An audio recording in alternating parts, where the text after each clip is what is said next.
What's up everybody? Welcome back to Garage Gym Gains. Ricky here, and today we're talking about the ISF or ISF Fitness Squat Bar.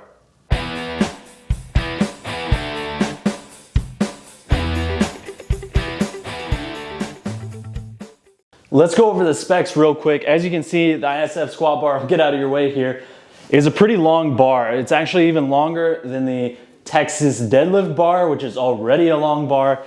It has an overall length of 94.5 inches, so it's going to be about 8 inches longer than the Rogue Ohio Power Bar. So that's going to give you a little bit of an idea on how big it is. As you can see, a lot of that space is going to be inside the sleeves, so it's going to help with some clearance coming into the rack off a squat. Sometimes you bounce the weights in or off the rack, whether you're taking the bar out or putting the bar in. This is going to give you some extra space. It's a 32 millimeter shaft instead of the 29 millimeter on a power bar, so it is significantly thicker. It has knurling all the way down the bar and 3 knurling marks, one in the center and then the outside traditional knurling mark that you're going to have on power bars as well. Now, I almost forgot to mention it is a 55 pound or 25 kg bar. That has got me on numerous occasions, whether it's the ISF Squat Bar or the Texas Squat Bar. There's been times where I calculate my weight and I do my squats, maybe even all the sets, and then I realize, oh yeah, I forgot to take into account the extra 10 pounds. Sometimes that's a big plus, sometimes it throws you off quite a bit, but it is a 55 pound bar. So there's 2 things in particular that I really enjoy about this ISF Squat Bar, and that's true for most squat bars in general, but the first thing is that extended length that I was talking about. So if I get in here and I'm going to take the bar out, I don't have to worry about accidentally slamming into the rack like you might do with a power bar. With a power bar, they're going to be shorter, so if you don't walk back perfectly straight, especially on a Rogue rack because they're a little bit wider than, say, Rep Fitness or a couple other brands, you don't have to worry about banging into the rack whether you're unracking or re-racking. If you've ever done that before, you know that's one of the worst things that could happen when you're unracking the bar is to smash it into the side, because then you just get off balance and it's going to take some of your energy to just stay upright, keep everything stable, and it's going to make for a less productive set. So that's the first thing I really like about it. The next thing is the full length knurling. So the reason that I really like that is when I'm squatting low bar on a power bar, the smooth portion sometimes ends up being on my rear delts and my upper back, and the center knurling, since that's the only spot that you really have on the power bar apart from the sides, the center knurling doesn't do that much to help grip the bar. This has a deep aggressive knurling across the entire thing, so no matter what type of bar placement you have, wherever your body touches the bar, you're gonna have some aggressive knurling there. I really enjoy that as well. It makes a huge difference. So the next thing to consider is how stiff this bar is. So I have 325 on the bar right now, and as you can see, I'm trying to make it whip around, and it's not. So 325 isn't the most weight in the world. However, it is gonna be really stiff the entire time you're squatting. The most I've had on this bar is 565, and it still didn't have really any noticeable whip or bend in the bar. I don't have the highest squat, but maybe some of those elite power lifters that are squatting 800-900 pounds, maybe they'll have some bend in the bar, but for me at least, it was stiff. Now there's really only one drawback to this bar, or potential drawback to this bar.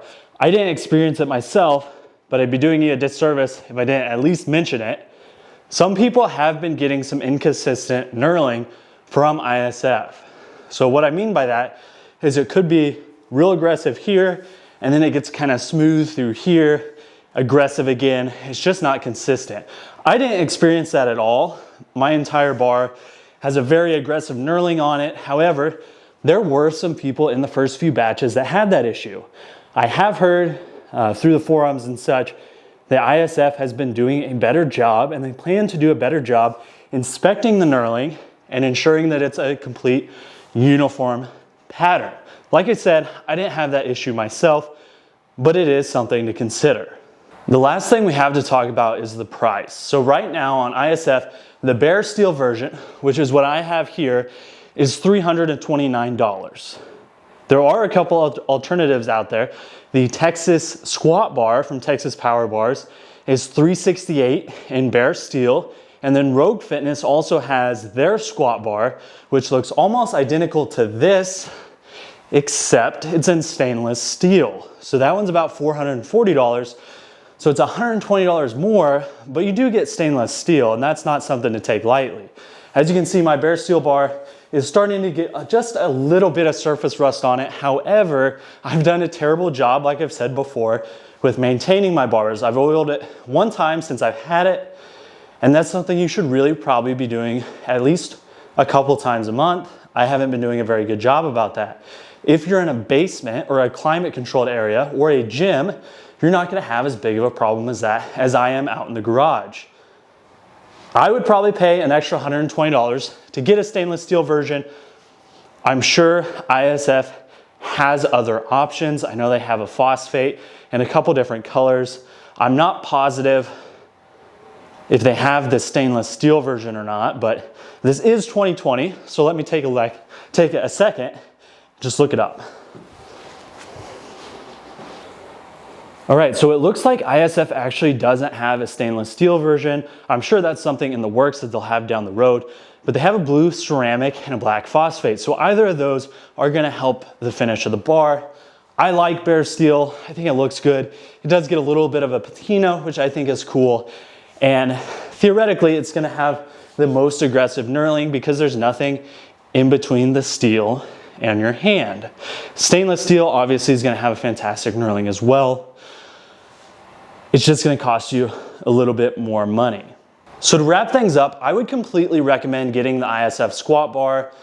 The cool thing about squat bars in general, whether they're from Rogue, Texas Power Bars, or ISF, is you can do more than just squat with them. You can totally use it as a regular bar. You can bench press with it. It might even feel better in your hand because it has a larger surface area. There's a little bit more to hold on to. You're gonna get the same benefit of not hitting the rack, just like you would on squat, on bench as well. So that is something to consider. If you're only getting one specialty bar for squat, I would probably recommend a safety squat bar or something like that if you already have a good power bar.